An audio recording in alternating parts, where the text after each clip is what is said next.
report shows Governor Hochul is looking at reviving the congestion pricing plan before President-elect Donald Trump takes office. All right, as Staten Island politicians fuming mad over the idea, they believe this will be harmful to their constituents. Fox 5's Arthur Chien takes a look at both sides of the issue. Congestion pricing is nothing more than a scam. The gloves are off in the fight over congestion pricing, as Governor Hochul is reportedly planning now to unpause her pause on the tolling system, aimed at reducing congestion in the central business district that is south of 60th Street in Manhattan, a move that would reduce traffic, cut pollution, while raising money for mass transit improvements. Not just according to the MTA, but according to civic and transportation groups like the Regional Plan Association and Tri-State Transportation, as well as the business group Partnerships for New York City. While they call it a win-win, politicians representing areas outside the zone gathered on Staten Island to voice their opposition. We saw what just happened across the entire country. This is not what people want. There is no way we will allow you to move forward with congestion pricing without a fight, and we will fight you tooth and nail until congestion pricing is dead for good. The group, which did not include anyone from within the Central Business District, says they're taking the fight to Governor Kathy Hochul, who paused congestion pricing weeks before the expensive gantries with license plate readers already in place were to be activated. Hochul says the $15 charge is too expensive. And sources tell Fox 5 she's considering reducing it to $9, which would mean coming up with other funding sources to make up for the gap in the MTA's budget. Whatever plan she chooses, it will have to happen quickly, since the incoming president has vowed to kill congestion pricing once he takes office in January. The governor says she's not swayed by all the saber rattling. The loudest voices do not get me to change my opinion. I am firm in my belief that I am a fighter for New Yorkers. And when I know that something is too expensive for them, I will endure the lawsuits, the ads, the criticism, because I believe that we need to start listening to our constituents. With the pressure of the Trump presidency starting in just over 2 months, there is a real understanding that for congestion pricing, it is now or never. And Governor Hochul says to expect an announcement from her on her decision in the, quote, near future. In the Central Business District, Arthur Chien, Fox 5 News. Van Ritchie, the voice of the Hudson Valley, has died. His family announced that he passed after a brief illness. He was surrounded by loved ones. Ritchie was a radio host and voiceover artist for more than 50 years and received a Congressional Medal of Honor for it. He can be heard on the Disney ride Earthquake and many TV and radio commercials. Ritchie also voiced the announcements for the LIRR, the MTA, and Metro North. He was 80 years old. We'll be back after this.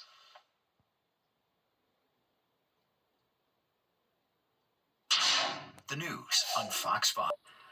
All right, well, we parents know taking the family out for dinner can sometimes prove to be challenging. For one New Jersey mom, she says the situation escalated when the restaurant staff took away their food, kicking them out because of her child. It was all caught on camera, garnering millions of views. Jessica Formoso spoke with the mother, who's in disbelief.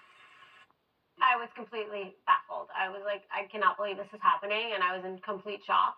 Mom Heather is still in shock after she says she, her 2.5-year-old son Hopper, who is autistic, and her friend were kicked out of Houston's in Hackensack, all because she believes the manager could not accommodate her son's needs. I think every kid with a disability has the right to dine wherever they please. It happened last Friday. Heather says when she got to the restaurant, there was a long wait, but she put her name on the waiting list. The person behind the counter, she claims, was fully aware she was with a toddler. We said, we have a 2.5-year-old child and 2 of us. And they didn't mention anything about not having high chairs or any of that.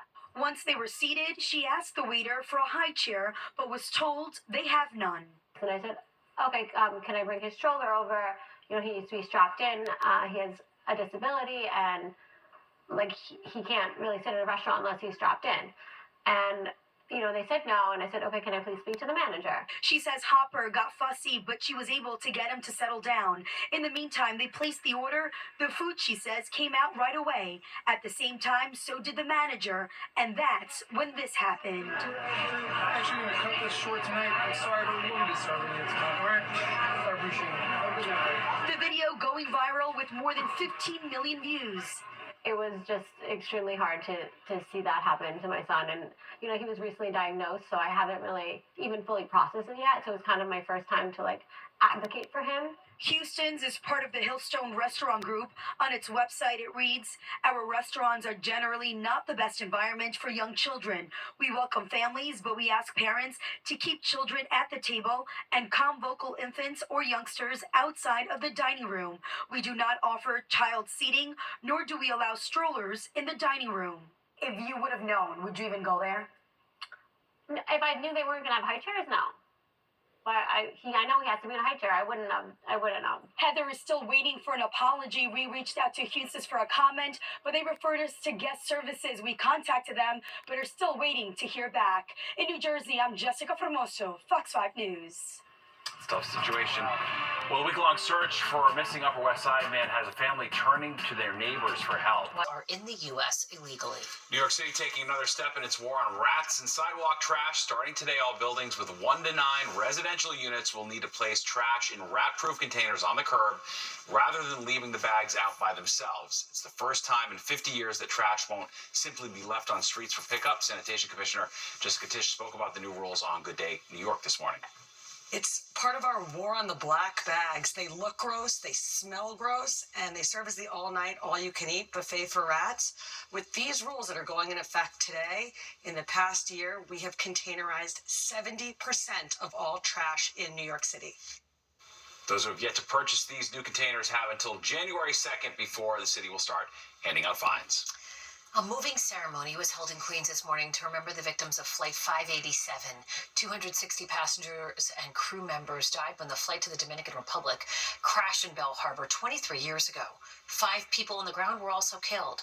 Investigators have blamed pilot error during turbulence for that crash. Millions of Verizon Fios users along the East Coast were hit with an internet outage this morning. Reports of that outage stretched from Philadelphia to Richmond, Virginia. The bulk of the outages happened in the overnight hours. A spokesperson for the company blamed the outage on a network issue, saying its engineering teams have now restored all service. President-elect Donald Trump pledging to put in place more tariffs on products made abroad. It already has companies scrambling, looking for ways to keep the cost of production down. All right, Fox 5's Arthur Chien joins us with a look at the sweeping plan and how it could impact consumers. Let's start with the definition of a tariff. It's a tax that the government imposes on a good that we buy that's produced in a different country. While a tax is only what we import here in the U.S., that's more than you might imagine. We import a lot of stuff, about $3 trillion worth of stuff every year. And the goods that you would notice are at places like Target and Family Dollar and Dollar Tree. On the campaign trail, the incoming president vowed to boost domestic manufacturing by increasing tariffs on other countries by 10 to 20%. Even said he'd raise tariffs on Chinese goods by 60%. So what popular items should you consider buying now? Experts say things like shoes and sneakers, consumer electronics, laptops, appliances, furniture, and clothing. And as we approach the holiday season, toys, most of which are imported, and very often from China. Those could all see a 60% price hike. So you could take a toy which might cost $10 now with 60% tariff, that would go up to, that'd be another $6 up to $16. People would really notice that. But some imported items cannot be stockpiled in advance. We're talking about perishables, fruits like avocados, tomatoes, and there would be no way there to avoid paying more. In some cases, it's just going to mean we have to pay higher prices for bananas and coffee and chocolate because that's stuff that's produced in a foreign country that we can't make here. We asked New Yorkers if they're planning on stockpiling before the possible tariffs kick in. I don't need to buy stuff before. Why can we not just avoid this? You know what I mean? Like, that's just how I feel about it. Realistically, I don't have enough money to buy in bulk before, so I'm just going to have to roll with the punches. In his first term, Trump raised prices, but only on industrial materials that U.S. businesses buy. But the concern for economists is that this time around, his tariff increases could be universal and hit the things that U.S. consumers purchase. In Midtown, Arthur Chien, Fox 5 News. Well, it took 6 decades, but LGBTQ plus groups will be allowed to take part in the popular St. Patrick's Day Parade on Staten Island. What led to the ban being lifted and the reaction it's receiving tonight? For the first time ever, LGBTQ plus groups will be welcome to march in Staten Island St. Patrick's Day Parade. The decision follows years of opposition. Fox 5's Michelle Ross has reaction to the change. The Pride Center of Staten Island has been extended an invitation to march in the Staten Island St. Patrick's Day Parade. For the first time in its 60-year history, Staten Island St. Patrick's Day Parade will allow LGBTQ plus groups to march.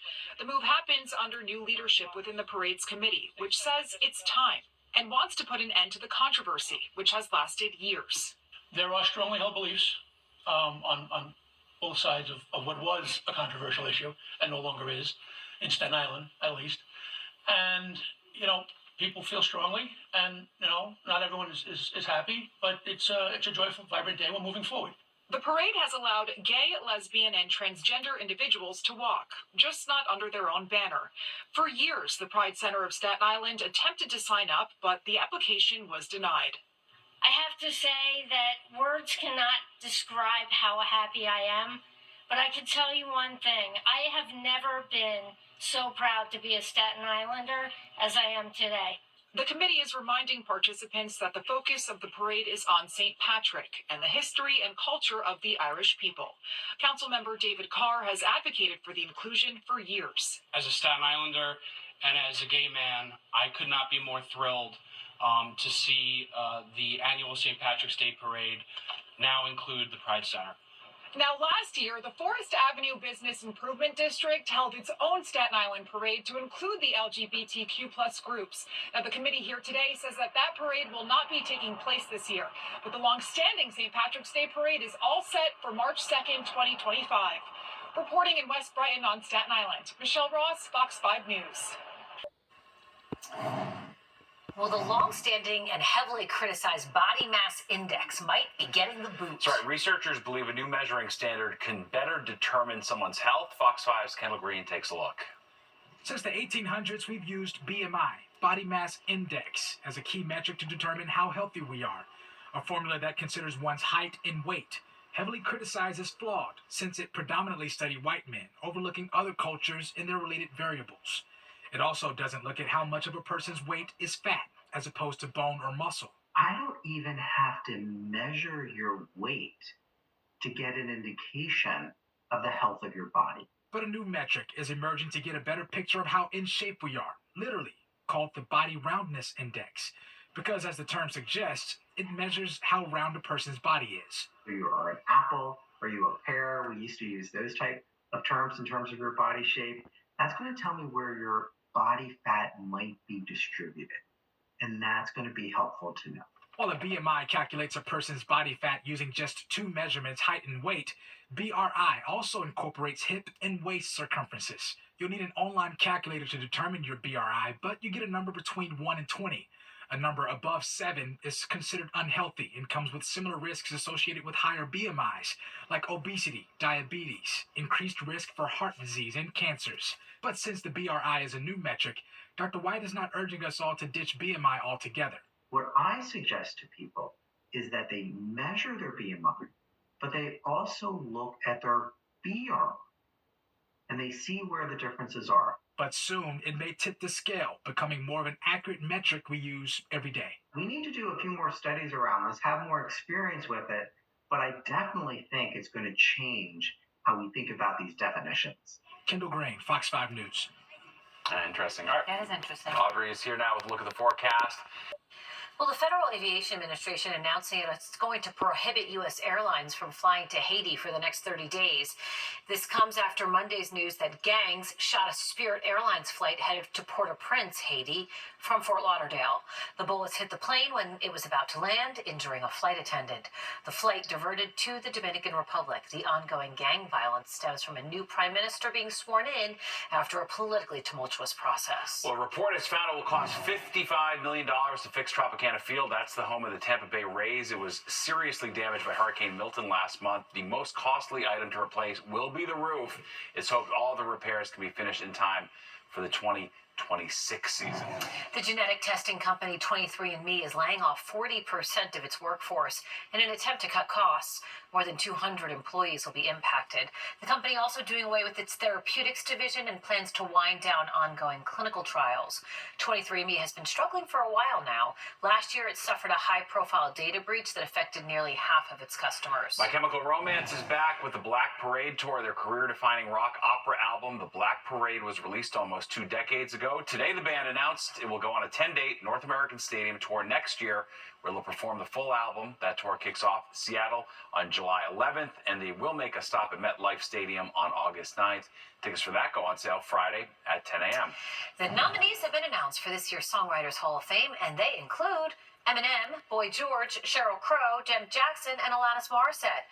They are among the contenders. The Songwriters Hall of Fame was established in 1969 to honor music creators. Performers and non-performers are eligible for nomination 20 years after their first commercial release of a song. The winners will be announced at a gala in New York City next year. And there's more of the 10 o'clock news straight ahead. All right, first, so here's a look at what you can expect tomorrow on the Roads and Rails. Starting tonight, Harry Potter and the Cursed Child will look a bit different on Broadway. The show has shortened its running time once again. It's now under 3 hours. When it first opened in 2018, the play was over 5 hours, and it was actually shown in 2 parts. After the pandemic, it was condensed to 3.5 hours. The latest version, debuting tonight, will also feature several new cast members. 5 hours, wow. That's an investment. All right, let's check on the weather with Audrey.